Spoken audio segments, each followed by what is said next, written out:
আল্লাহ আল্লাহ বলতে বলতে মরণ যেন হয় আমাদের।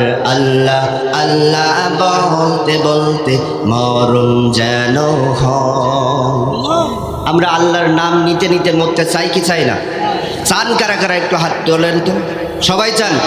যারা দাঁড়িয়ে আছেন মেহেরবানি করে পড়ছেন সবাই আমার সাথে বলেন, আল্লাহ আল্লাহ বলতে বলতে মরণ যেন হয় আমাদের।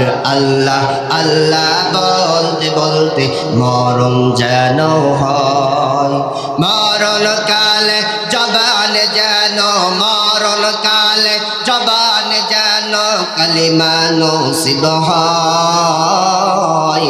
আল্লাহ আল্লাহ বলতে বলতে মরণ যেন হয় আমাদের। আল্লাহ আল্লাহ বলতে বলতে মরণ যেন হয়। কবর হলো এমন বাড়ি যে বাড়ির নাই ঠিকানা, এমন অন্ধকার ঘর যে ঘরের নাই বিছানা রে, যে ঘরের নাই বিছানা। কথা বলেন ঠিক কিনা? কবরের মধ্যে কি বিছানা থাকবে? কবর হলো এমন বাড়ি যে বাড়ির নাই ঠিকানা, মন অন্ধকার ঘর যে ঘরের নাই বিছানা রে, যে ঘরের নাই বিছানা। ইমান আমল নিয়ে মরলে কবর, কোরআন হাদিসের আমলে কবর আলোকিত হয়। আল্লাহ আল্লাহ বলতে বলতে মরণ যেন হয়। বলেন না সবাই, আল্লাহ আল্লাহ বলতে বলতে মরণ যেন হয় আমাদের। আল্লাহ আল্লাহ বলতে বলতে মরণ যেন হয়। মরণ কালে জবান যেন, মরণ কালে জবান যেন কালিমা নসিব হয়। আল্লাহ আল্লাহ বলতে বলতে মরণ যেন হয় আমাদের। আল্লাহ আল্লাহ বলতে বলতে মরণ যেন হয়। মুনকার নাকিরের তিনটি প্রশ্নের কবরে কয়টা প্রশ্ন করা হবে? আরো জোরে, আরো জোরে হাত দেখান তো কয়টা? সবাই সবাই সবাই কয়টা প্রশ্ন হবে? মুনকার নাকিরের তিনটি প্রশ্নের জবাব সঠিক হলে হায়রে কবর থেকে জান্নাত মুখী দরজা যাবে খুলে রে, দরজা যাবে খুলে। মুনকার নাকিরের তিনটি প্রশ্নের জবাব সঠিক হলে হায়রে কবর থেকে জান্নাত মুখী দরজা যাবে খুলে রে, দরজা যাবে খুলে। রোজ হাসরের কঠিন দিনে, রোজ হাসরের কঠিন দিনে নাই তো কোনো ভয়। আল্লাহ আল্লাহ বলতে বলতে মরণ যেন হয় আমাদের। আল্লাহ আল্লাহ বলতে বলতে মরণ যেন হয়। মরণ কালে জবান যেন, মরণ কালে জবান যেন কালিমা নসিব হয়। আল্লাহ আল্লাহ বলতে বলতে মরণ যেন হয়। আলহামদুলিল্লাহ, ঐতিহ্যবাহী সাতক্ষীরা জেলার অন্তর্গত বাজডা মাঝেরপাড়া জামে মসজিদ মক্তব ও ঈদগার উন্নতিকল্পে 2 দিনব্যাপী তাফসিরুল কোরআন 7তম বাৎসরিক হজ মাহফিল প্রথম রজনীর সভাপতির আসন গ্রহণ করে আমাদের ধন্য করেছেন জনাব আলহাজ আহসান উল হাবিব আছেন। যাক আলহামদুলিল্লাহ, সভাপতির মতন সভাপতি, নুরানি চেহারা আর তেমন আল্লাহ তাআলার নবীজির নূর সুন্নাত তার মুখে আছে। বলে সুবহানাল্লাহ। আল্লাহ তাআলা তার এই গোলামকে দুনিয়াতে যতদিন বাঁচিয়ে রাখবেন কোরআনের পথে, ইসলামের পথে থাকার তৌফিক দান করেন। সবাই বলে আল্লাহুম্মা আমিন। আরো জোরে বলেন না আল্লাহুম্মা আমিন। আজকের মাহফিলের প্রধান অতিথি, বিশেষ অতিথি অনেকেই আছে, সবার নাম বললে অনেক সময় চলে যাবে। বিশেষ করে আমার আগে অত্যন্ত গুরুত্বপূর্ণ বয়ান পেশ করলেন কোরআন এবং হাদিস থেকে আমার বড় ভাই, আমার শিক্ষক সমতুল্য। তার কাছে আমি লেখাপড়া করতে পারলে নিজেকে ধন্য মনে করতাম। বিশেষ বক্তা, আন্তর্জাতিক খ্যাতিসম্পন্ন মুফাসসির কোরআন হযরত হাফেজ আব্দুর রহিম সাদকিরা, আল্লাহ সুবহানাহু ওয়া তাআলা তার প্রিয় গোলামকে কোরআনের জন্য, ইসলামের জন্য, গোটা বিশ্ববাসীর জন্য কবুল করে নেন। সবাই আল্লাহুম্মা আমিন। আজকের মাহফিলের প্রধান বক্তা আপনাদেরই এলাকারই সন্তান হযরত মাওলানা ইউনুস আলী সাহেব। আল্লাহ সুবহানাহু ওয়া তাআলা আমার শিক্ষক সমতুল্য। আল্লাহ তাআলা তার এই গোলামকে কোরআনের জন্য, ইসলামের জন্য তার কণ্ঠটাকে বিশ্বময় কবুল করুন। সবার বলে আল্লাহুম্মা আমিন। সামনে বসার দিনদার পরেশগার মুত্তাকি ভাই এবং বোনেরা, পর্দার আড়ালে মা এবং বোনেরা, আলোচনার শুরুতে দোয়া নেওয়ার জন্য আমার অন্তরের স্তর থেকে মোবারকবাদ সালাম জানাই। আসসালামু আলাইকুম ওয়া রাহমাতুল্লাহি ওয়া বারাকাতুহু। আপনারা যা সালামের উত্তর নিলেন মনে হলো 2024 সালের 5ই আগস্টের সালামের জবাব। মানে ওই যে একটা ভয়, আতঙ্ক মনের মধ্যে আছে, যদি সালাম দেয় কেউ আর সালামের উত্তর না হলো, ওটা জামাত। ও হলো মাথায় টুপি আছে, মুখে দাঁড়িয়ে আছে, ও জামাত করে, ওর ধর জেলের মধ্যে পড় নাই, কুরাস ফায়ারে দেয়। এরকম ভয় কি আর আছে? আপনাদের মধ্যে আছে মনে হচ্ছে। সালামের জবাব শুনে তো তাই মনে হলো। আমি আবার সালাম দিচ্ছি। আসসালামু আলাইকুম ওয়া রাহমাতুল্লাহি ওয়া বারাকাতুহু। আসেন, আলোচনার শুরুতে আমি জানতে চাই, প্রিয় সাতক্ষীরার বালডা এলাকার তাওহীদি জনতা, আপনারা কেমন আছেন? ভালো রাখার মালিককে, সুখে রাখার মালিককে, কষ্ট দেওয়ার মালিককে, অভাবে রাখার মালিককে, দোষকার?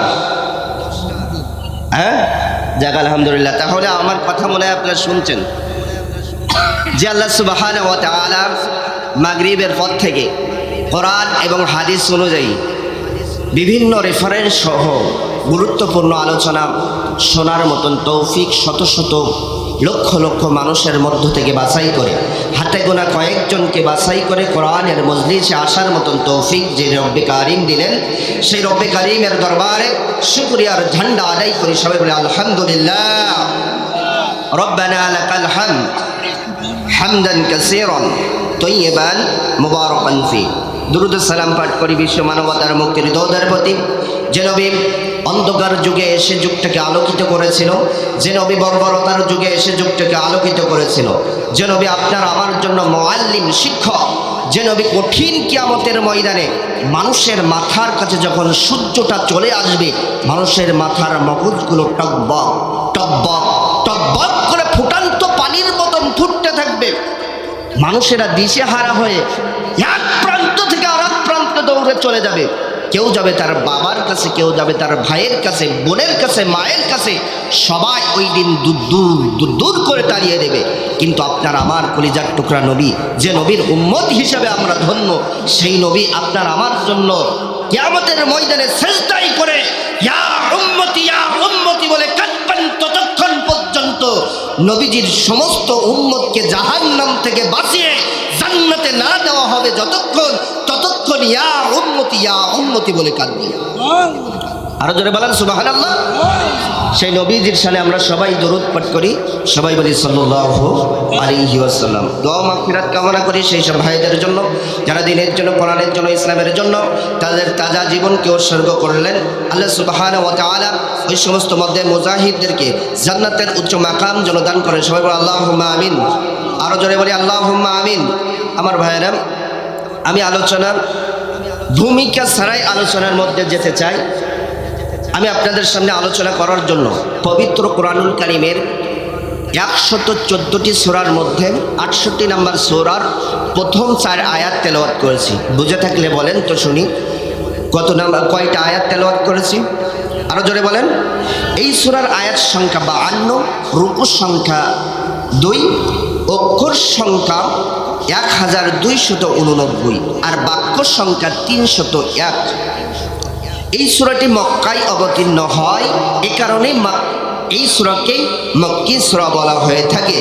এই সূরার দুইটা নাম পাওয়া যায়। কয়টা? একটা হলো নুন, অপরটি হলো কলাম। নুন এবং কলাম এই দুইটি নাম রাখা হয়েছে এই সূরার প্রথম আয়াতকে কেন্দ্র করে। অর্থাৎ এই সূরার প্রথম আয়াতে আল্লাহ তাআলা বললেন নুন ওয়াল কলামি ওয়া মা ইয়াসতুরুন। নুনও আছে, কলমে আছে, এই কারণে এই সূরার নাম দুইটা রাখা হয়েছে, নুন এবং কলম। বলি সুবহানাল্লাহ।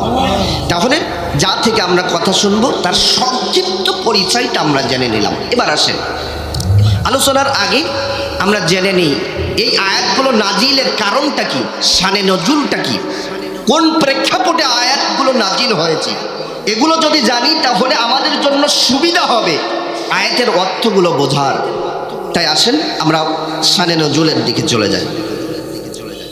আমার ভাইয়েরা, নবী করিম সাল্লাল্লাহু আলাইহি সাল্লামের কাছে যখন আল্লাহ সুবহানাহু ওয়া তাআলা এই ঐশী গ্রন্থ কোরআনুল কারীম নাজিল করা শুরু করে দিলেন, ঠিক ওই সময় মক্কার দৃশ্যপট পরিবর্তন হয়ে গেল।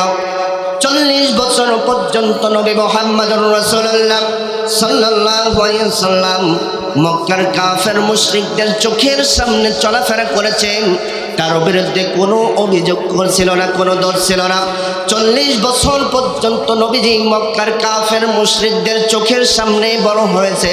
এই 40 বছর পর্যন্ত মুহাম্মদুর রাসূলুল্লাহ সাল্লাল্লাহু আলাইহি সাল্লামের বিরুদ্ধে কোনো দোষ ছিল না, কোনো অভিযোগ ছিল না। আমার ভাইয়েরা, বরঞ্চ তারা তাকে ভালোবাসত, আদর করত, স্নেহ করত। তারা এক কথাই স্বীকার করে নিত এই গোটা আরব জাহানের মধ্যে যদি কোনো ব্যক্তি সত্যবাদী সৎ আলামী ব্যক্তি থেকে থাকে, সে আর কেউ নয়, সে আর কেউ নয়, সে হলো আমাদের মুহাম্মদ। আমরা বলি সাল্লাল্লাহু আলাইহি ওয়াসাল্লাম। মক্কার কাফের মুশরিকরা এক কথাই স্বীকার করে নিতেন 40 বছর পর্যন্ত যদি এই গোটা আরব জাহানের মধ্যে যদি কোনো ব্যক্তি আমানতদার থেকে থাকে, সে আর কেউ নয়, সে আর কেউ নয়, সে হলো আমাদের মুহাম্মদ। আমরা বলি সাল্লাল্লাহু আলাইহি ওয়াসাল্লাম। আমার ভাইরা, 40 বছর পর্যন্ত মুহাম্মাদের বিরুদ্ধে কোনো অভিযোগ ছিল না, কোনো দোষ ছিল না, বরঞ্চ তারা তাকে ভালোবাসত। কিন্তু যেদিন থেকে হেরা গুহায় নবী মুহাম্মদুর রাসূলুল্লাহ সাল্লাল্লাহু আলাইহি সাল্লামের উপরে এই ঐশী গ্রন্থ আল্লাহ রাব্বুল আলামিন নাজিল করা শুরু করে দিলেন, নাজিল করা আরম্ভ করে দিলেন, ঠিক ওই সময় থেকে মক্কার দৃশ্যপট পরিবর্তন হয়ে গেল। যারা আজ পর্যন্ত মক্কার মধ্যে মুহাম্মদকে আল আমিন বলেছে, আর সাদিক বলেছেন, এই কোরআন নাজিল হওয়ার সঙ্গে সঙ্গে তাদের মুখের ভাষাও পরিবর্তন হয়ে গেল। যারা আল আমিন বলতো, আর সাদিক বলতো, কোরআন নাজিল হওয়ার সঙ্গে সঙ্গে ওই সমস্ত কাফের মুশরিকের বাচ্চারা নবীকেই বলতে লাগলো কাজ্জাব, মিথ্যাবাদী। নাউজুবিল্লাহ বলেন, আরো জোরে, আরো জোরে। আমার নবী কি মিথ্যাবাদী ছিল? আরো জোরে। আমার ভাইরা, শুধু মিথ্যাবাদী বলেছে তাই নয়, আরো বলেছে শাইর, জাদুকর, কাহিন, গণক, শাইর, কবি, মজনুন, পাগল। নাউজুবিল্লাহ। আমার ভাইরা, এভাবে নবীজি মুহাম্মদুর রাসূলুল্লাহ সাল্লাল্লাহু আলাইহি সাল্লামকে বিভিন্ন ভাষায় গালিগালাজ করতে লাগলো, বিভিন্ন ভাষায় ঠাট্টা করতে লাগলো। আমার নবীজির কোনো অপরাধ ছিল না, কোনো দোষ ছিল না, কোনো দোষ ছিল না। নবীজির একটাই অপরাধ ছিল, একটাই অপরাধ ছিল, আল্লাহর জমিনে আল্লাহর কোরআনের আইন বাস্তবায়ন করা, কোরআনের দাওয়াত দেওয়ার কারণে মক্কার কাফের মুশরিকের বাচ্চারা নবীকে কাজ্জাব, মিথ্যাবাদী, জাদুকর, পাগল বলেছিল।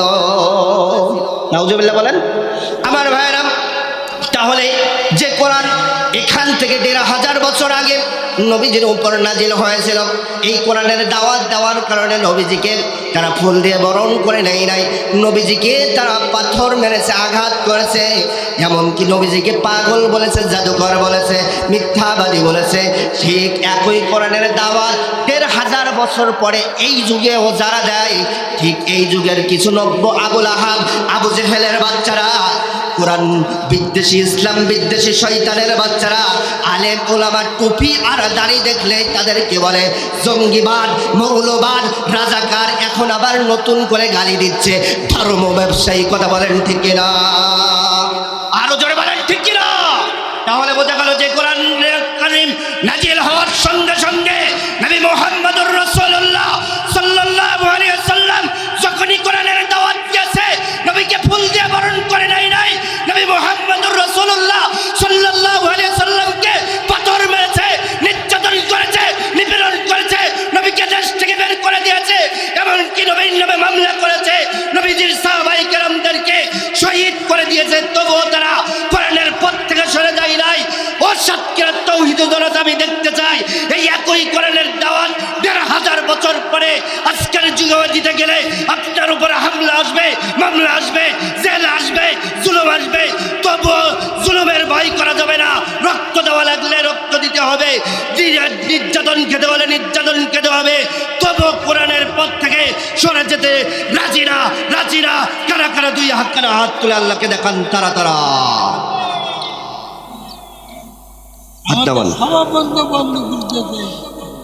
আমার ভাইরাম, যে কথা বলতেছিলাম, নবী মুহাম্মদুর রাসূলুল্লাহ সাল্লাল্লাহু আলাইহি সাল্লামকে বিভিন্ন ভাষায় গালিগালাজ করতে লাগলো, বিভিন্ন ভাষায় কথা বলতে লাগলো।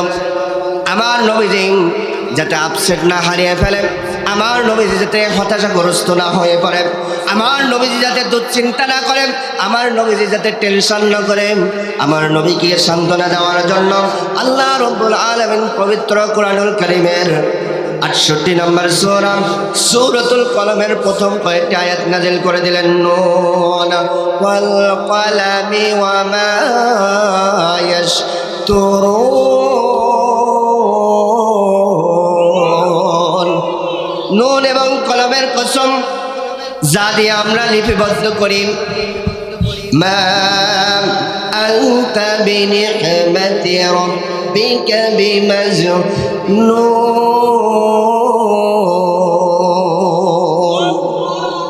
ও নবী, আপনি টেনশন করবেন না, দুশ্চিন্তা করবেন না। মক্কার মানুষেরা আপনাকে পাগল বলেন, আর আপনার রব আপনাকেই জানিয়ে দিল আপনি পাগল নন। সুবহানাল্লাহ বলেন। রব্বে কারীম জানিয়ে দিলেন, ও নবী, মানুষেরা আপনাকে সার্টিফিকেট দিয়েছে আপনি পাগল, আর আপনার রব আপনাকে সার্টিফিকেট দিল আপনি পাগল নন। সুবহানাল্লাহ বলেন। কার সার্টিফিকেট গ্রহণযোগ্য হবে? মানুষের না আল্লাহ? আরো জোরে বলেন। আমার ভাইরা, নবী মুহাম্মদুর রাসূলুল্লাহ সাল্লাল্লাহু আলাইহি সাল্লামকে মক্কার কাফের মুশরিকেরা পাগল বলেছিল। এই কথাটি যুগে যুগে যুগে যুগে আল্লাহ সুবহানাহু ওয়া তাআলা মানুষদেরকে জানিয়ে দেওয়ার জন্য পবিত্র কোরআনুল কারীমের মধ্যে জানিয়ে দিলেন, ওয়া ক্বালু ইয়া আইয়ুহাল্লাযী নুজ্জিলা আলাইহিজ যিকরু ইন্নাকা লামাজনুন। আল্লাহু আকবার বলেন। আরো জোরে, আরো জোরে। আমার ভাইরাম, এক একটা আয়াত শেষ হবে যখন আমার দুই হাতের ইশারা পাবেন, যতক্ষণ আমার দুই হাতের ইশারা পাবেন যখন আল্লাহু আকবার ধ্বনি দিয়ে উঠবেন, তখন এই প্রথাটা চলবে ততক্ষণ পর্যন্ত। মাহফিল শেষ হবে না যতক্ষণ পর্যন্ত এই পক্ষে রাজি আছেন যারা যারা দুই কারা হাত তুলে আল্লাহকে দেখান তারা তারা। দুই কারা হাত তোলেন। রাজি আছেন? রাজি আছেন? পরীক্ষা। হাত দুইখানা উঁচু হবে, আল্লাহু আকবার ধ্বনি দিয়ে উঠবেন ইনশাআল্লাহ। তাআলা বললেন, ওয়াকালু ইয়া আইয়ুহাল্লাযী নুজ্জিলা আলাইহিজ যিকরু ইন্নাকা লামাজনুন।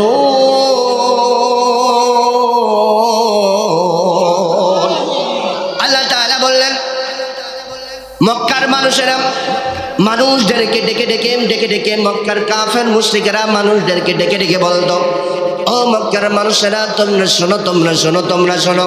এই যে কোরআন যার উপর নাজিল হয়েছে, ওই যে মক্কার মধ্যে মুহাম্মদকে তোমরা দেখতে পাচ্ছ, ওই মুহাম্মাদের পাশে তোমরা যাবে না, কারণ মুহাম্মদ পাগল, মুহাম্মদ পাগল, মুহাম্মদ পাগল। বলি নাউজুবিল্লাহ। আরো জোরে বলেন। আমার নবী কি পাগল ছিল? আরো জোরে। আমার ভাইরা, তৎকালীন জামানার রাষ্ট্রপ্রধান ছিলেন মিস্টার আবু জেহেল। কে? আরো জোরে, আরো জোরে।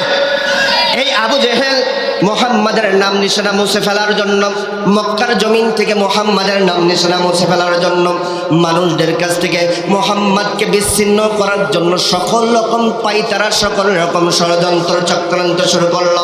আমার ভাইরা, এই আবু জেহেল তার কর্মীদেরকে, ছেলেদেরকে এক জায়গায় ডাকলেন, ডেকে ডাক দিয়ে বললেন, ও আমার কর্মী ভাইরা, ও আমার কর্মী ভাইরা, মক্কায় তো হজের সময় এসে গিয়েছে, ব্যবসার সময় এসে গিয়েছে, অন্য দেশ থেকে মানুষেরা হজ করতে আসবে, অন্য দেশ থেকে মানুষেরা ব্যবসা করতে আসবে, আর এসেই যদি মুহাম্মাদের ওই নুরানি চেহারাটা দেখে, মুহাম্মাদের মুখের সুন্দর সুন্দর কথাগুলো শোনে, তাহলে তো তারা মুহাম্মাদের হাতে হাত দিয়ে কালিমা পড়ে ইসলাম ধর্ম গ্রহণ করে নিবে।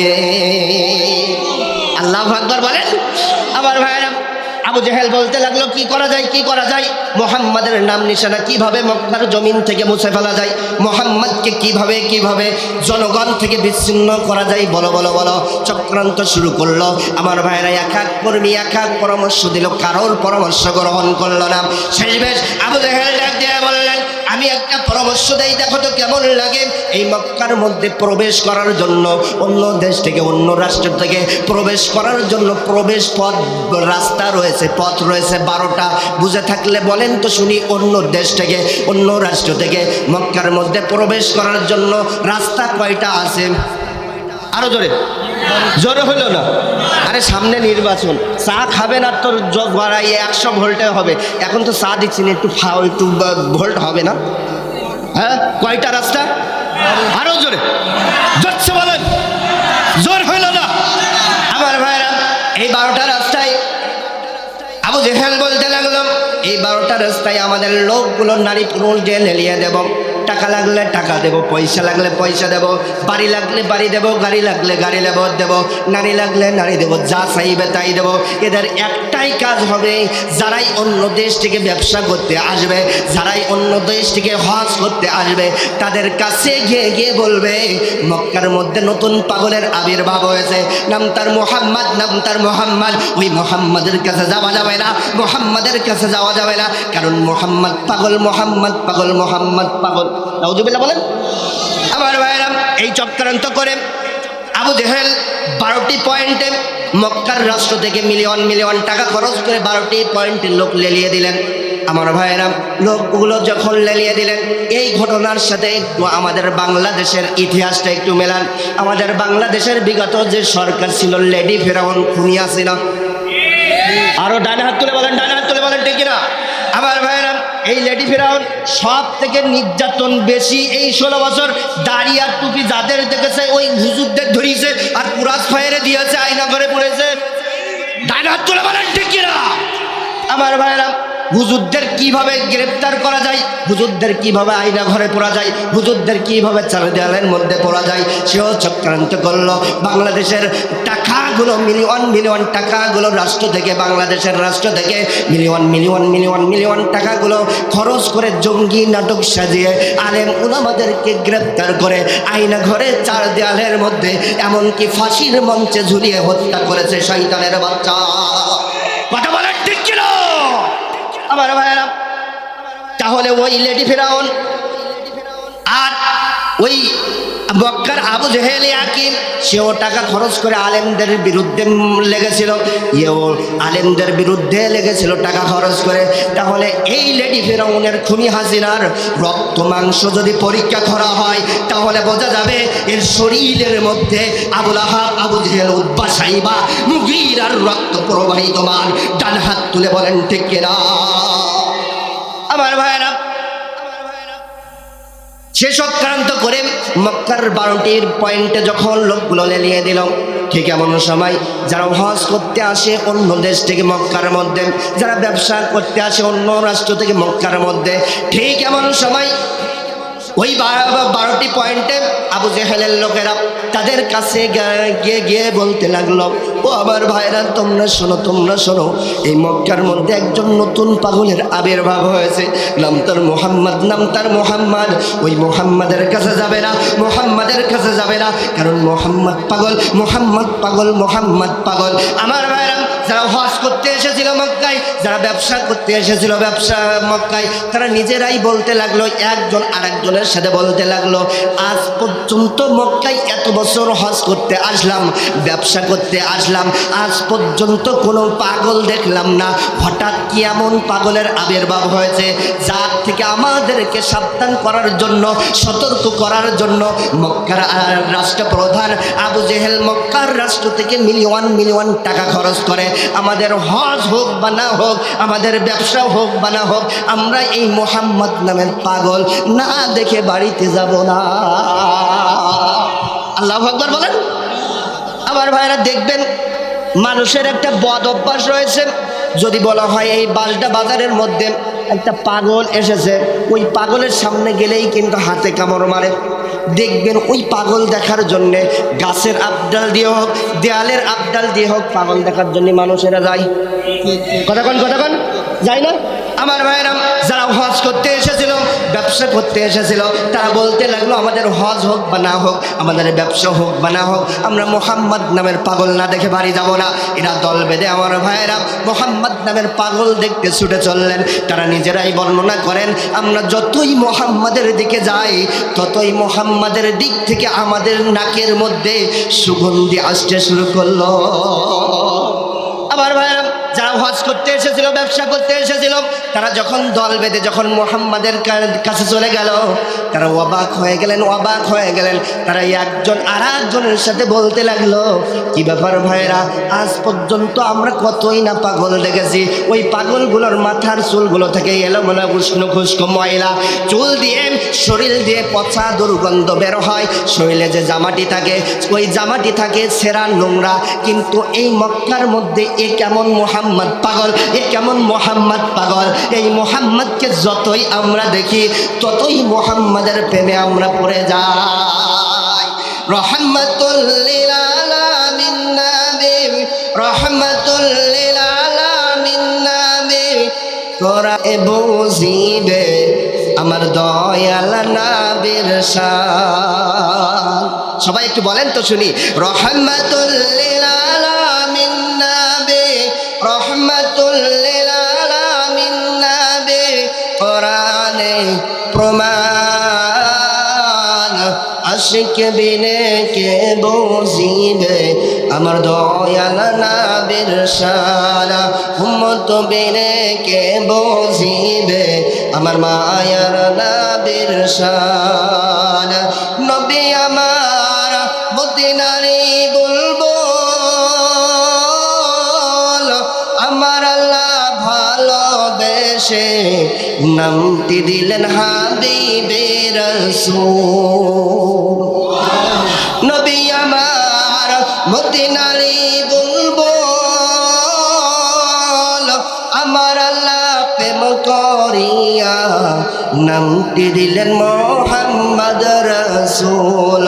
ওই নবীকে ভুল বুঝিলে, ওই নবীকে ভুল বুঝিলে থাকবে না ঈমান, আশিক বিনে কে বুঝিবে আমার দয়াল নবীর শান, উম্মত বিনে কে বুঝিবে আমার মায়ার নবীর শান।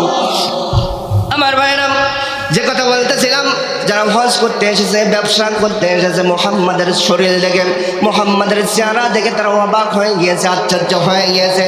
একজন আর একজনের সাথে বলতে শুরু করলো, আমরা তো কত না পাগল দেখেছি, তাদের মাথার চুলগুলো থাকে এলোমেলো উষ্ণ খুষ্ক, কিন্তু এই মক্কার এ কেমন পাগল, মোহাম্মদ এ কেমন পাগল, একে যতই দেখি আমরা ততই প্রেমে পড়ে যাই।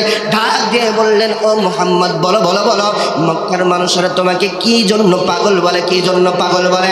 আমার ভাইরা দিয়ে মুহাম্মদুর রাসূলুল্লাহ সাল্লাল্লাহু আলাইহি সাল্লাম ডাক দিয়ে জবান ছেড়ে মধুর কণ্ঠে বলতে লাগলেন, ও আমার ভাইরা, তোমরা শোনো, আমাকে যারা এই মক্কার মধ্যে পাগল বলতেছে এরাই আমাকে আল আমিনা সাদিক বলেছিল, কিন্তু যখনই আমার উপরে এই কোরআন নাজিল হয়েছে, যখনই আমি লা ইলাহা ইল্লাল্লাহর দাওয়াত দেওয়া শুরু করেছি, ঠিক তখন থেকে মক্কার কাফের মুশরিকের বাচ্চারা আমাকে পাগল বলতে শুরু করে দিয়েছে।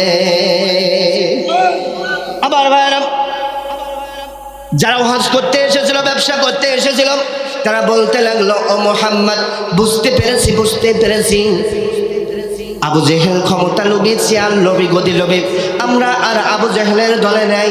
আপনার বরকতময় হাতটা বাড়িয়ে দেন, এই মুহূর্তে আমরা কালিমা পড়ে আপনার ইসলাম ধর্ম গ্রহণ করতে চাই। নবীজি বরকতময় হাতটা বাড়িয়ে দিলেন।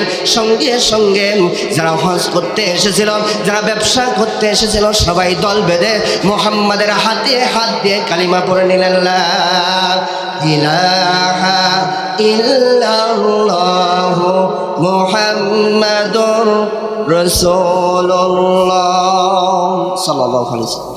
আমার ভাইরা, যখন মুহাম্মাদুর রাসূলুল্লাহ সাল্লাল্লাহু আলাইহি ওয়াসাল্লামের হাতে হাত দিয়ে যারা হজ করতে এসেছিল, যারা ব্যবসা করতে এসেছিল, তারা যখন হাতে হাত দিয়ে যখন কালিমা পড়ে নিল, আমার ভাইরা, এই সংবাদটি, এই ঘটনাটি যখন একে একে আবু জাহেলের কানে চলে গেল, আবু জাহেলের মাথায় হাত, কোন জায়গায় হাত, আরো জোরে বলেন সবাই, একটু 2 হাত দেন, 3 মাথায় সবাই হাত দেন।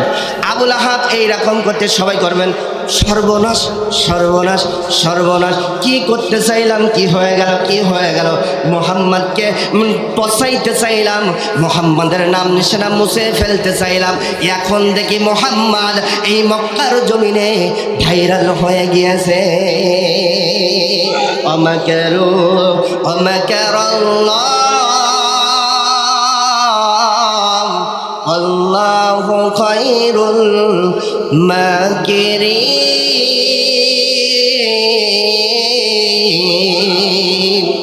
উত্তম খেলোয়াড় কে? আরো জোরে বলেন। আমার ভাইরা, মুহাম্মাদের নাম নিশানা মুছে ফেলতে চেয়েছিল, আর মুহাম্মদকে যিনি ভাইরাল করে দিয়েছে মক্কার জমিনের মধ্যে, তিনি কে? আরো জোরে, জোর হইল না। আমার ভাইরা, এবার এখান থেকে বাংলার ইতিহাসটা একটু মেলান। আমার ভাইরা, বিগত 16 বছর যে লেডি ফেরাউন ছিল, খুনি হাসিনা ছিল, এই লেডি ফেরাউন খুনি হাসিনা সব থেকে নির্যাতন করেছে, নিপীড়ন করেছে বাংলাদেশ জামাতে ইসলামের উপর। ডানে হাত তুলে বলেন ঠিক না? এমনকি এই 16 বছর যেটা করতে পারি না, শেষ বেশ 2024 সালের 1 আগস্টে বাংলাদেশ জামাতে ইসলামের নিবন্ধন বাতিল করে বাংলাদেশ জামাতে ইসলামের নাম নিশানা সে শয়তানের বাচ্চা মুছে ফেলতে চেয়েছিল। কথা বলেন ঠিক না? আমার ভাইরা, যখন এই চক্রান্ত করলো, ষড়যন্ত্র করলো লেডি ফেরাউন, আল্লাহ তাআলাও খেলা শুরু করলেন। 1 গেল, 2 গেল, 3 গেল, 4 গেল।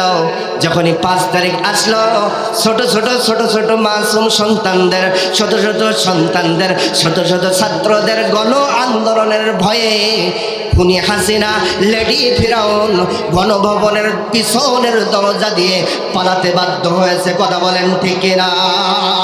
আরো জোরে বলেন ঠিক না? সে আবার মাঝে মাঝে বলতেছে, আমি এখনো প্রধানমন্ত্রী আছি। করছে না? আমি বাংলাদেশের পাশাপাশি আছি, যে কোনো সময় চট করে ঢুকি পড়বো। করছে না? আমরাও বলতে চাই, ও বাবু, তুমি এখনো প্রধানমন্ত্রী আছো, ঠিক আছে, বাংলার জমিনে আসো। বাংলাদেশের ছাত্র সমাজ, বাংলাদেশের তাওহীদি জনতা তোমাকে বরণ করে নেওয়ার জন্য জুতার মালা আর হাতে ঝাড়ু নিয়ে বসে আছে। আসবে আর ঝাড়ু দিয়ে তোমাকে বরণ করবে। কথা বলেন ঠিক না? কথা বলেন।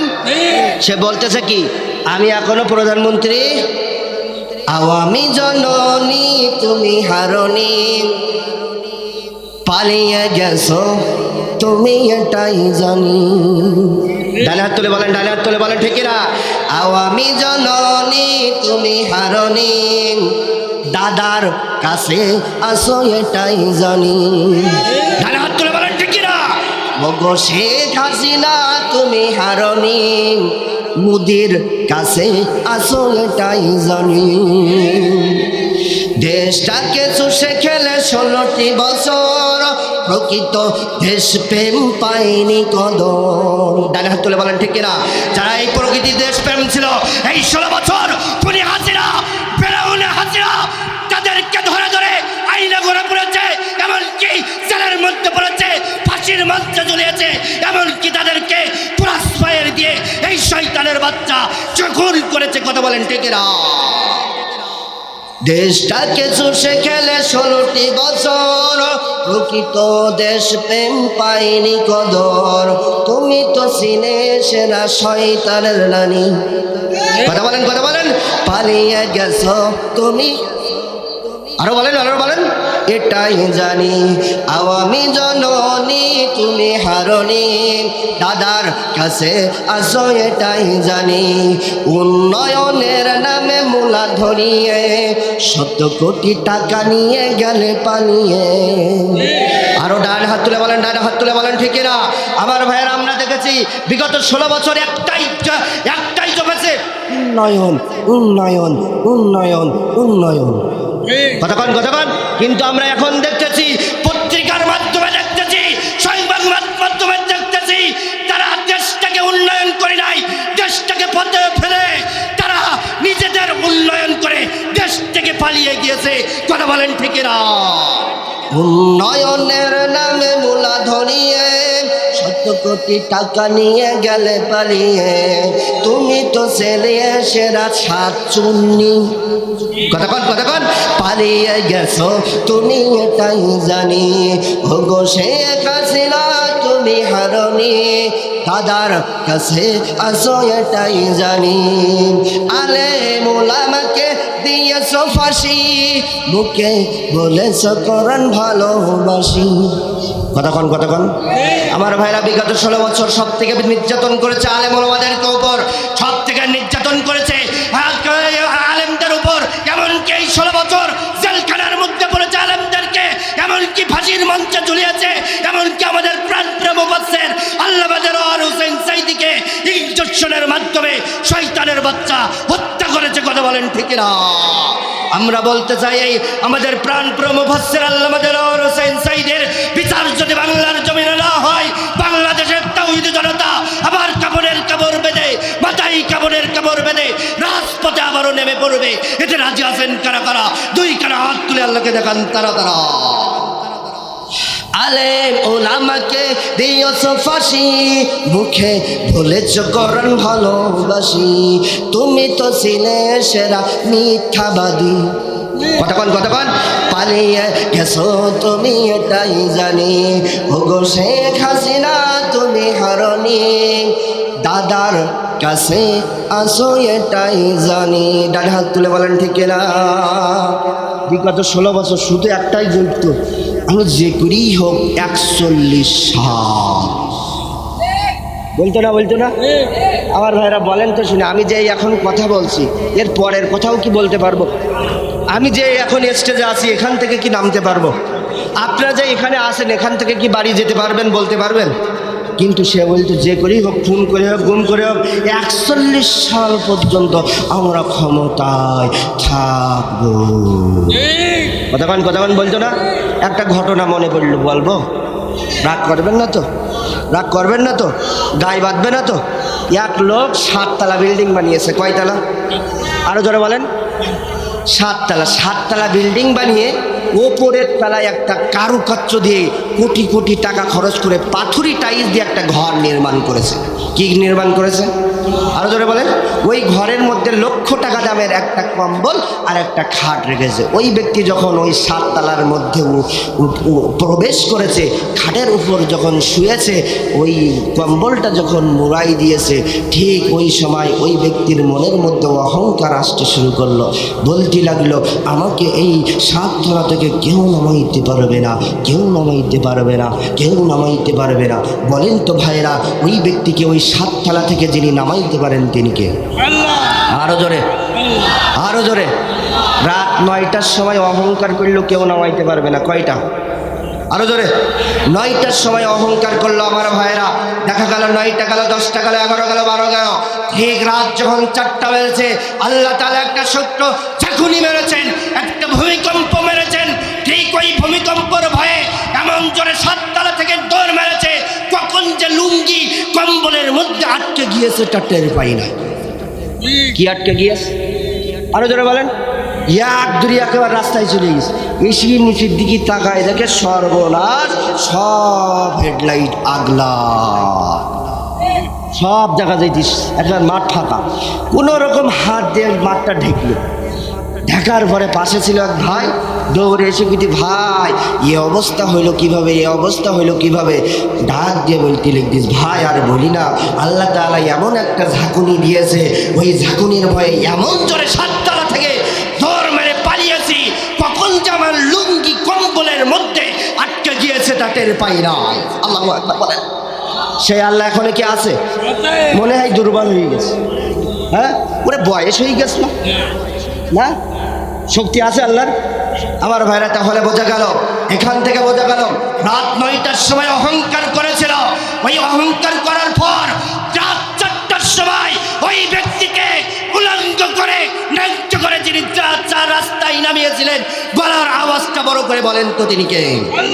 আরো জোরে বলেন তিনি কে? আমরা ইতিহাস থেকে দেখতে পাই, ফেরাউন যখন মূসা আলাইহিস সালাতু ওয়াস সালামের উপর নির্যাতন নিপীড়ন করেছিল, ঠিক ওই সময় আল্লাহ তাআলা ফেরাউনকে যখন ধরেছিল, নীল নদের পানিতে চুপিয়ে চুপিয়ে মেরেছিল। নমরুদ যখন ইব্রাহিম আলাইহিস সালাতু ওয়াস সালামের উপর নির্যাতন নিপীড়ন শুরু করেছিল, আল্লাহ তাআলা যখন নমরুদকে ধরেছিল, জুতা পিটা করতে করতে বিদায় করেছিল। আমাদের লেডি ফেরাউনকে যখন ধরেছে, ঠিক এমন সময় 14ই আগস্টে তাকে দেশ থেকে, 5ই আগস্টে তাকে দেশ থেকে পালাতে বাধ্য করেছে। কথা বলেন ঠিক না? আমরা শুধু আল্লাহর কাছে চাইতাম, হাসিনার পদত্যাগ করো। আল্লাহ হাসিনা পদত্যাগ করে না কেন? পদত্যাগ করবে না কেন? আল্লাহ তাআলা বলল, ওরে আমার বান্দারা, তোরা তো চাইতে পারলিস না, আমি তোদেরকে হাসিনার পদত্যাগ করবো না, ওকে দেশ ত্যাগ করে ছাড়বো। আরো জোরে বলেন, আরো জোরে বলেন ঠিক না? দেশ ত্যাগ করিয়েছে না? আমার ভাইরা, যে কথা বলতেছিলাম, 5ই আগস্টে যখন সে পালিয়ে গেল, ঠিক ওই সময় 5ই আগস্টের পরে বাংলাদেশ জামাতে ইসলামের নামটা বাংলাদেশের মানুষের কাছে যিনি ভাইরাল করে দিয়েছেন তিনি কে? আল্লাহ। আরো জোরে ডানে হাত তুলে বলেন তিনি কে? আরো জোরে বলেন তিনি কে? সেই আল্লাহ আছে। তাহলে আমার ভাইরা, যে কথা বলতেছিলাম, মক্কার আবু জেহেল নবীকে নাম নিশানা মুছে ফেলার জন্য নবীকে বলতে লাগলো কি? আরো জোরে বলেন। আমার ভাইরা, ঠিক এমন সময় আল্লাহ রাব্বুল আলামিন নবীকে সান্ত্বনা দেওয়ার জন্য ডাক দিয়ে বললেন, ও নবী, আপনি চিন্তা করবেন না, টেনশন করবেন না, টেনশন করবেন না, আমি আপনার নবী, আপনাকে আমি আপনার রব, আমি আপনাকেই জানিয়ে দিলাম, নুন ওয়াল কলামি ওয়া মা ইয়াসতুরুন, নুন এবং কলমের কসম, মা আনতা বিনি'মাতি রাব্বিকা বিমাজনুন। ও নবী, আপনি পাগল নন, আপনি পাগল নন। মক্কার কাফের মুশরিক শয়তানের বাচ্চারা যতই আপনাকে পাগল বলুক, আমি আপনার রব আপনাকে সার্টিফিকেট দিয়ে দিলাম, আপনি পাগল নন। সুবহানাল্লাহ বলেন। আরো জোরে বলেন না সুবহানাল্লাহ। আমার ভাইরা, মক্কার কাফের মুশরিকেরা মুহাম্মদকে পাগল বলতো 10টা কারণে। কয়টা? হাত তুলেন, জোরসে বলেন। 10টা কারণ শুনতেছেন? কারা কারা হাত তোলেন? এবার সবাই শুনবেন, এবার হাত নামান। কিন্তু আমার ভাইরা, এই 10টা কারণের বলার আগে আরেকটু বিষয় জানা দরকার। এই সূরা আল্লাহ তাআলা শুরু করেছেন একটা অক্ষর দিয়ে। নবীজি কি আল্লাহ তাআলা বললেন, মা আনতা বিনি'মাতি রাব্বিকা বিমাজনুন, ও নবী, আপনি পাগল নন, আপনি পাগল নন। এই কথা বলার আগে আল্লাহ তাআলা এই সূরা শুরু করেছেন একটা অক্ষর দিয়ে। সেই অক্ষরটির নাম কি? আরো জোরে বলেন। নুন। আরো জোরে বলেন, আরো জোরে বলেন।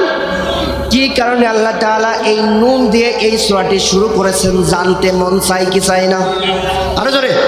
এরপরে আল্লাহ তাআলা বললেন, মা আনতা আনতা বিনি'মাতি রাব্বিকা বিমাজনুন, ও নবী আপনি পাগল নন, আপনি পাগল নন।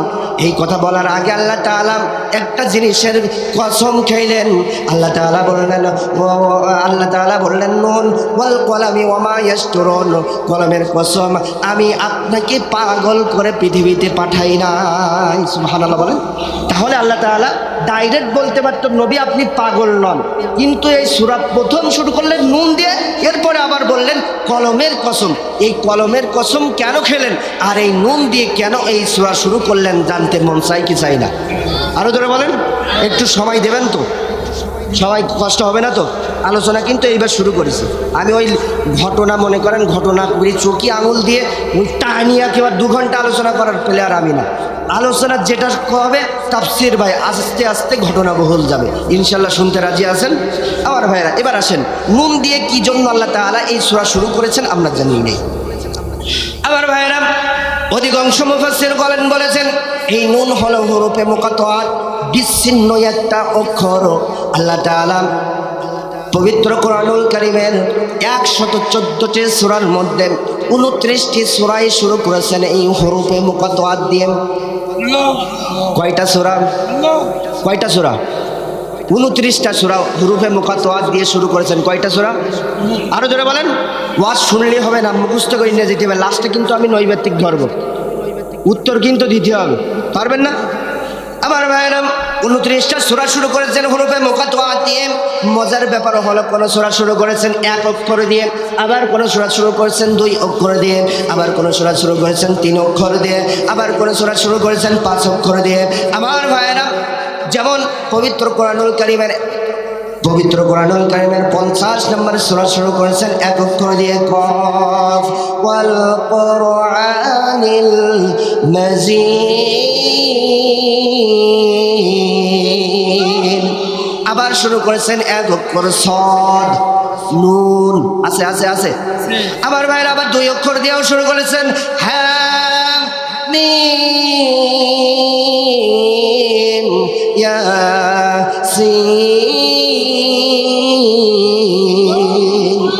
এভাবে 3 অক্ষর আছে, 4 অক্ষর আছে, 5 অক্ষর আছে। এভাবে 1 নয় 2 নয়, এই হরফে মুকাত্তাআত অক্ষর দিয়ে আল্লাহ তাআলা 29টি সূরা শুরু করেছেন। সুবহানাল্লাহ। আমার ভাইরা মজার ব্যাপার হলো বেশিরভাগ মুফাসসিরগণ বলেছেন এই হরফে মুকাত্তাআতের বিষয় আল্লাহ তাআলার নবী বললেন, বেশিরভাগ মুফাসসিরগণ বলেছেন আল্লাহু আ'লামু বিমুরাদি, এই হরফে মুকাত্তাআত গুলো দিয়ে কি এর উদ্দেশ্য কি এর অর্থ দুনিয়ার কেউ জানে না, দুনিয়ার কেউ জানে না। যিনি জানেন গলার আওয়াজটা বড় করে বলেন তো তিনি কে? আল্লাহ। আরো জোরে আল্লাহ। আমার ভাইরা আবার কেউ কেউ এই নুনের অর্থ করেছেন মাছ। কি মাছ? আরো জোরে। মাছ চেনেন আপনারা? খান তো আপনারা? আপনাদের এদিক তো মাছের চাষ হয় ঘের ঘেরি না। আমার ভাইরা এই নুনের অর্থ করেছেন কি? আরো জোরে বলেন একটু। মাছ। পবিত্র কোরআনুল কারীমে একজন নবীকে জান্নুন বলা হয়েছে, মাছওয়ালা নবী বলা হয়েছে। একজন নবীকে মাছে গিলে ফেলেছিল, ওই নবীর নাম কি? আরো জোরে, আরো জোরে। এখন প্রধান উপদেষ্টার নাম কি? এখন ওয়াজ হবে বলে ইউনূসের নিয়ে সহ্য করতে পারবেন? আমার ভাইরা একটু হাসি দিলাম। আমার ভাইরা মজার ব্যাপার, এই ইউনূস আলাইহিস সালাতু ওয়াস সালামকে আল্লাহ রাব্বুল আলামিন পবিত্র কোরআনুল কারীমে 1 নয় 2 নয় 3টা নামে দেখেছেন। কয়টা নামে? মুখস্থ করতে হবে, আমি কিন্তু বলেছি আর নৈবেত্তিক ধর্ম কিন্তু লাস্টে। ইউনূসকে কোরআন মাজিদে আল্লাহ তাআলা কয়টা নামে ডেকেছেন? আরো জোরে বলেন। আমার ভাইরা মজার ব্যাপার হলো ইউনূসকে 1 নম্বর নামে আল্লাহ তাআলা ডেকেছেন ইউনূস বলেন। আল্লাহ তাআলা 114টা সূরার মধ্যে একটা সূরার নামই দিয়ে দিয়েছেন সূরা ইউনূস। আছে আছে আছে। এছাড়াও আরো 6টা সূরা ইউনূসের ব্যাপারে আল্লাহ তাআলা আলোচনা করেছেন। সুবহানাল্লাহ।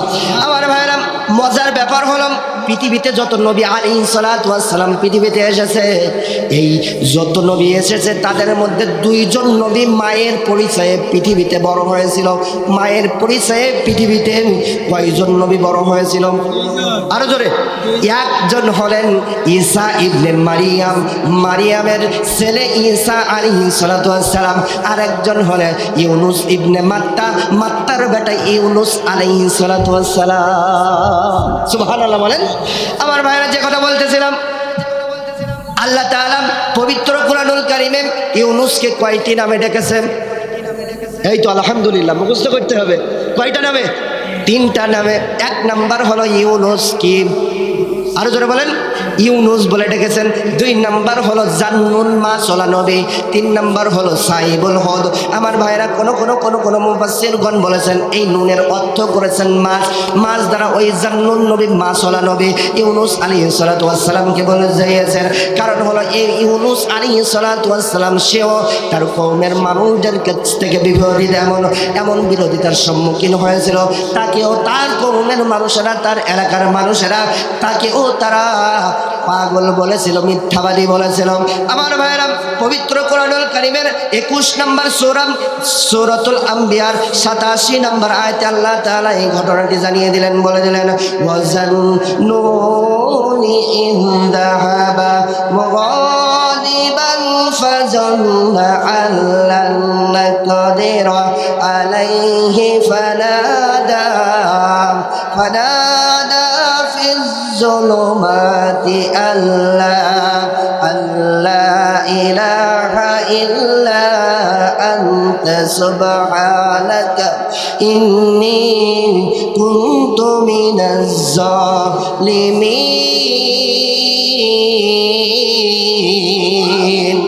আল্লাহ তাআলা বললেন, স্মরণ করো সেই জান্নুলের কথা, মাসলা নবীর কথা। কার কথা?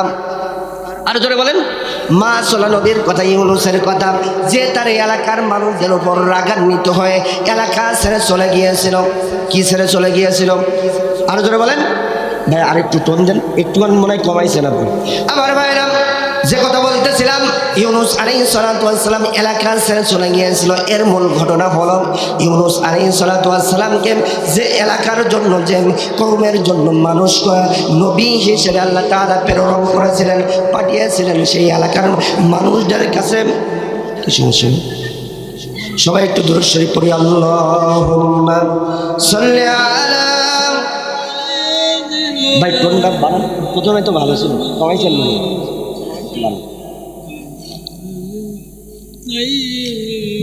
সবাই নবীজির প্রতি মহব্বতে পড়ি। আল্লাহুম্মা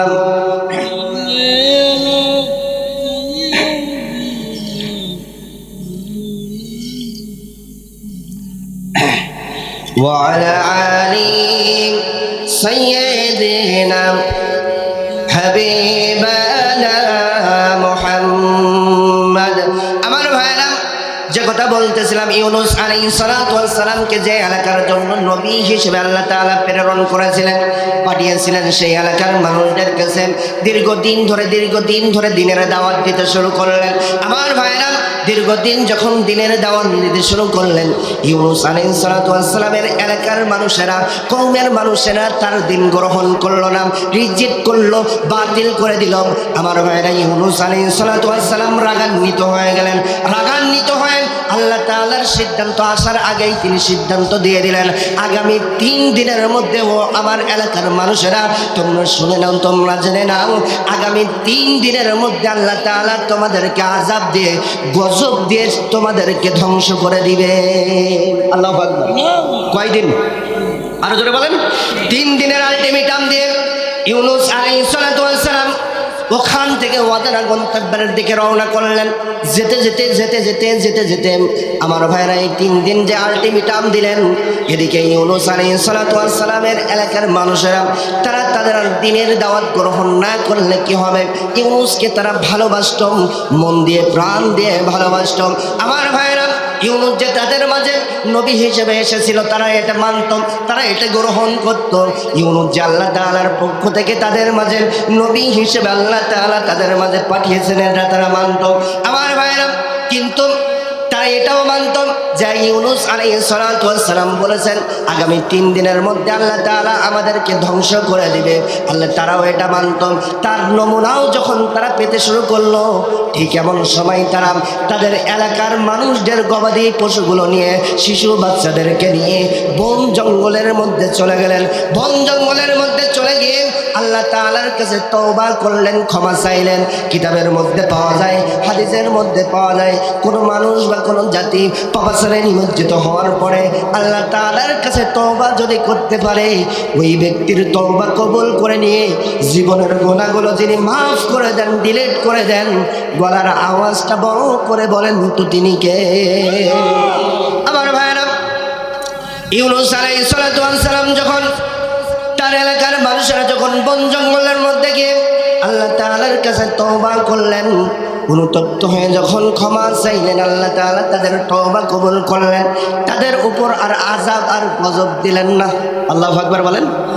আমার ভাইরা, যখন তাদেরকে ধ্বংস করলেন না, 3 দিন পর তাদেরকে যখন ধ্বংস করলেন না, এই সংবাদটা যখন ইউনূসের কানে চলে গেল, ইউনূস তখন মনে মনে চিন্তা করতে লাগলো, আমি যদি এখন আমার বাড়িতে চলে যাই, তাহলে আমার এলাকার মানুষদের কাছে চলে যাই, আমার এলাকার মানুষরা আমাকে পাগল বলবে, মিথ্যাবাদী বলবে।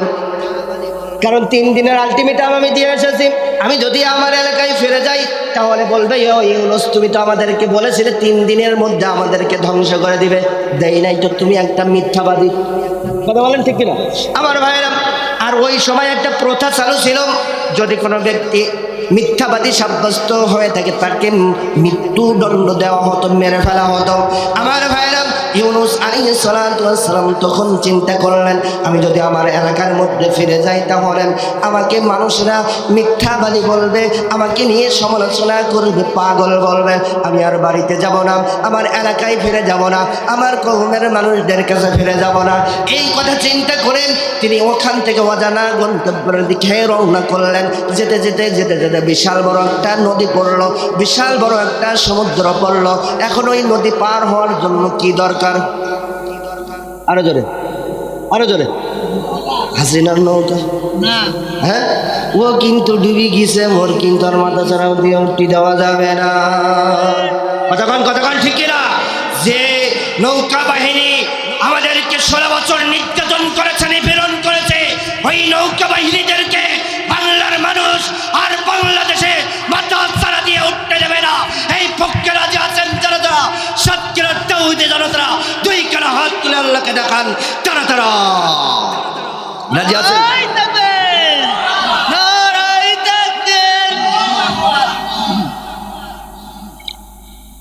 আমার ভাইয়েরা, ইউনূস আলাইহিস সালাতু ওয়াস সালাম নৌকার জন্য অপেক্ষা করলেন, জাহাজের জন্য অপেক্ষা করতে লাগলেন। কিসের জন্য?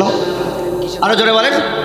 আমার ভাইয়েরা, ইউনূস আলাইহিস সালাতু ওয়াস সালাম যখন জাহাজের জন্য অপেক্ষা করতে লাগলেন, দেখা গেল আমার ভাইয়েরা কিছু সময় পর বিশাল বড় একটা জাহাজ বা নৌকা চলে আসলো। ঠিক এমন সময় ইউনূস আলাইহিস তাকায়, ইউনূসের চেহারার দিকে তাকায় আর বলতে লাগলো, না না, ইউনূসের চেহারার দিকে তাকায় আর লটারির কাগজের দিকে তাকায়, বলতে লাগলো, না না না না, এত সুন্দর যুবককে আমরা ফেলে দিতে পারি না। আরো জোরে বলেন। এত সুন্দর মানুষকে আমরা কিভাবে নদীতে ফেলে দেব? আমরা বরঞ্চ আবার লটারি করব। দ্বিতীয়বার লটারি করলেন, আবার দেখা গেল একটা লটারি যখন তুলেছে, ওই লটারির মধ্যে ইউনূস আলাইহিস সালাতু ওয়াস সালামের নাম উঠে এসেছে। আল্লাহু আকবার বলেন। আমার ভাইরা, এরপরে যে কি হয়েছিল আমার ভাইরা, 39-40 পর্যন্ত আমার সময় দিয়েছে আমার উস্তাদ। এখানে কথা বলার যোগ্যতা আমার নাই, তার সামনে কথা বলা মানে বিয়াদবি। কথা বলেন, আমি আর কথা বলতে চাই না। তাহলে সংক্ষিপ্ত আকারে বলে দিচ্ছি যে ইউনূস আলাইহিস সালাতু ওয়াস সালামের নাম উঠেছিল, তাকে কি করেছিল আল্লাহ তাআলা যদি কখনো তৌফিক দেন, আর কলমের কসম কি জন্য খেলেন। এরপরে আল্লাহ তাআলা কেন বললেন মা আনতা বিনিহমাতি রাব্বিকা বিমাজনুন, ও নবী আপনি পাগল নন। নবীজিকে মক্কার কাফের মুশরিকেরা পাগল বলতো কয়টা কারণে? 10টা। আরো জোরে বলেন। কোরআন হাদিস বিভিন্ন সিরাত গ্রন্থ খুঁজে খুঁজে খুঁজে খুঁজে রিসার্চ করে করে 10টি কারণ বের করেছি। কয়টা? আমি সেদিকে যেতে পারি নাই। সেই 10টা কারণ বলতে গেলেও 1 ঘন্টা সময় লাগবে, আর এই যা আধা ঘন্টার মতন, এখনও 1.5 ঘন্টার মতন আলোচনা ছিল। যাই হোক, আমি সংক্ষিপ্ত করে দিলাম। আমার জন্য দোয়া চেয়ে আপনাদের জন্য দোয়া করে আমার সংক্ষিপ্ত আলোচনা এখানে